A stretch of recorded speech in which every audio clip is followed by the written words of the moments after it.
There is a moment, quiet, almost invisible, where everything begins to unravel. It doesn't come with warning. It doesn't announce itself. It arrives in the form of a tone, a look, a word spoken just slightly out of place. Someone crosses the line. And in that instant, something inside us surges forward, demanding response, demanding correction, demanding that we prove something. Most people never even notice that moment for what it is. They think the problem is the other person. They think the problem is the disrespect. But the real battle has already shifted inward. We have been conditioned to believe that respect is something we defend externally. That if we don't react, we lose something. That silence is weakness. That restraint is submission. But this is the illusion that traps most men. Because the moment we allow another person's behavior to dictate our emotional state, we have already surrendered control. Not to them, but to our own impulses. And those impulses, unchecked, will drag us into chaos every time. The ancient voices understood this clearly. Marcus Aurelius once wrote, "You have power over your mind, not outside events. Realize this, and you will find strength." But that realization is not intellectual. It is practiced, lived, tested in moments exactly like these. When someone disrespects you, you are not being challenged by them. You are being tested by life itself. And most men fail, not because they are weak in body, not because they lack intelligence, but because they have never trained the one thing that matters most in that moment, their inner response. So they react, they lash out, they justify it afterward, and they repeat the cycle again and again, believing they are defending themselves when in reality they are being controlled. But there is another way, a way that does not rely on dominance, noise, or emotional reaction, a way that builds something far more dangerous, true control, not over others, but over self. And once that is mastered, no one can take anything from you. 1. We pause, even when everything inside us wants to react. The first action is the hardest because it feels unnatural. When disrespected, everything inside us pushes toward immediate response. The body tightens, the mind races. Words begin forming before we've even chosen them. And in that moment, most people believe that reacting quickly is strength. But it is not strength. It is surrender. We train ourselves to pause, not because we are unsure, but because we are deliberate. That small gap between stimulus and response is where power lives. And if we lose that gap, we lose everything. Epictetus taught that it is not events that disturb us, but our judgments about them. The pause is where we reclaim that judgment. In that silence, something begins to shift. The emotional surge loses its grip. The need to prove something starts to weaken. And we begin to see the situation more clearly, not through the lens of ego, but through the lens of reason. Most men never reach this point because they never stop long enough to see it. This pause is not passive. It is not avoidance. It is discipline in its purest form. It is the refusal to let instinct override intention. And every time we choose it, we strengthen that discipline. Every time we don't, we reinforce the opposite. Over time, this becomes our default. Not because the emotion disappears, but because we no longer obey it blindly. We feel it, we observe it, but we do not become it. And that alone separates us from the majority. 2. We refuse to take it personally. When someone disrespects us, the immediate assumption is that it is about us, that their words define something about our worth, our position, our identity. But this is a fundamental misunderstanding of human behavior. People act according to their own nature, their own limitations, their own internal struggles. Seneca wrote that we suffer more in imagination than in reality. And nowhere is that more evident than here. We construct entire narratives around a single moment. What it means, what it says about us, what others might think. And all of it is built on assumption. But when we step back, we begin to see something different. Their behavior is a reflection of them, not of us. Their lack of control, their need to assert, their inability to communicate with clarity, all of it belongs to them. And the moment we stop taking it personally, we remove its power. This does not mean we accept poor behavior. It means we do not internalize it. There is a difference. One keeps us grounded. The other pulls us into unnecessary conflict. Most men cannot separate the two. We remind ourselves nothing external can diminish us unless we allow it to. Not words, not tone, not perception. Only our own judgment has that power, and once we see that clearly, the need to react begins to dissolve. 3. We examine ourselves before judging them. It is easy to look outward and assign blame. It is easy to label someone as disrespectful, ignorant, or out of line. But the discipline we follow requires something more difficult. We turn inward first. Before responding, we ask, is there any truth here? Even a fragment, even something small. Not because we accept the delivery, but because we value truth over comfort. This is where growth happens, not in defending ourselves, but in refining ourselves. Marcus Aurelius reminded himself to be strict with his own faults and tolerant with those of others. That is not weakness, it is clarity. Because we cannot control others, but we can always improve ourselves. Sometimes we find nothing. Sometimes their behavior is entirely unjustified. But even then, the act of examining ourselves strengthens us. It keeps us grounded in reality, not ego. It prevents us from becoming reactive and blind. Most men skip this step entirely. They move straight to defense, straight to retaliation. And in doing so, they miss the opportunity to sharpen themselves. We do not, because we understand that every moment, especially the uncomfortable ones, is a chance to become more precise, more disciplined, more controlled. 4.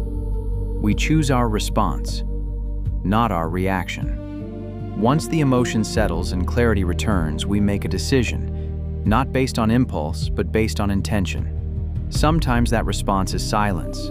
Sometimes it is a calm correction. Sometimes it is walking away entirely. But whatever it is chosen. There is a difference between reacting and responding. Reaction is automatic, driven by emotion. Response is deliberate, guided by reason. And that distinction defines everything. Most people live in reaction. Very few live in response. When we speak, we do so without heat, without the need to dominate, without the need to prove, because we are not trying to win, we are trying to remain aligned with who we are. And that alignment is more important than any temporary victory. If the situation requires firmness, we are firm. If it requires distance, we create distance. But we do not lose ourselves in the process. That is the key. And over time, people begin to notice. Not because we demand respect, but because we embody something that commands it naturally. 5. We let go of the need to win the moment. There is a deep temptation to win in moments of conflict, to have the last word, to prove a point, to establish dominance. But this is another trap, because in chasing that victory, we often sacrifice something far more important, our composure. We understand that not every moment needs to be resolved immediately. Not every challenge needs to be answered. Some things are better left untouched, not because we cannot respond, but because it is not worth the cost. Epictetus emphasized focusing only on what is within our control. The outcome of a confrontation is not always within that control, but our behavior always is, and that is where our attention stays. Letting go of the need to win does not mean we accept defeat. It means we redefine what winning actually is. Winning is maintaining control over ourselves. Winning is walking away unchanged by someone else's chaos. Most men cannot do this. They are pulled into every conflict, every challenge, every slight, and they exhaust themselves trying to prove something to people who do not matter. We do not, because we are building something deeper than validation. 6. We move on without carrying the weight. After the moment passes, most people carry it with them. They replay it, they analyze it, they relive it over and over again. And in doing so, they allow it to continue affecting them long after it's over. We refuse to do this. Once the situation is handled, it is done. We do not carry resentment. We do not hold on to anger, not because we are forgiving in a superficial sense, but because we understand that holding on to it only harms us. Seneca warned against becoming a slave to anger, And that is exactly what happens when we replay these moments endlessly. We remain tied to something that should have been left behind. Letting go is not weakness, it is efficiency. It is the ability to conserve energy for what actually matters. Because every moment we spend dwelling on something that is over is a moment we are not present in what is. We move forward, clean, unburdened, and that freedom is something most people never experience. 7. We become harder to shake over time. This is not about a single moment. It is about repetition, about training, about slowly becoming someone who cannot be easily disturbed. Not because the world changes, but because we do. Each time we apply these principles, we reinforce them. Each time we resist the urge to react, we strengthen that resistance. And over time, something profound begins to happen. We become stable. Not rigid, not emotionless, but grounded, centered, unmoved by things that once would have consumed us. And that stability becomes our greatest advantage, not just in moments of conflict, but in every area of life. People will still cross the line. That will never stop. But our response to it will be entirely different. And that difference will shape everything. Most men never reach this point. They remain reactive, controlled by external forces, pulled in every direction. But we choose a different path, one that is quieter, more controlled, more deliberate, and far more powerful than it appears. There was a moment in the life of Marcus Aurelius where power, status, and authority could have justified any reaction he chose. As emperor, he commanded armies, governed nations, and held the fate of thousands in his decisions. Yet he wrote to himself, not about controlling others, but about controlling his own temper.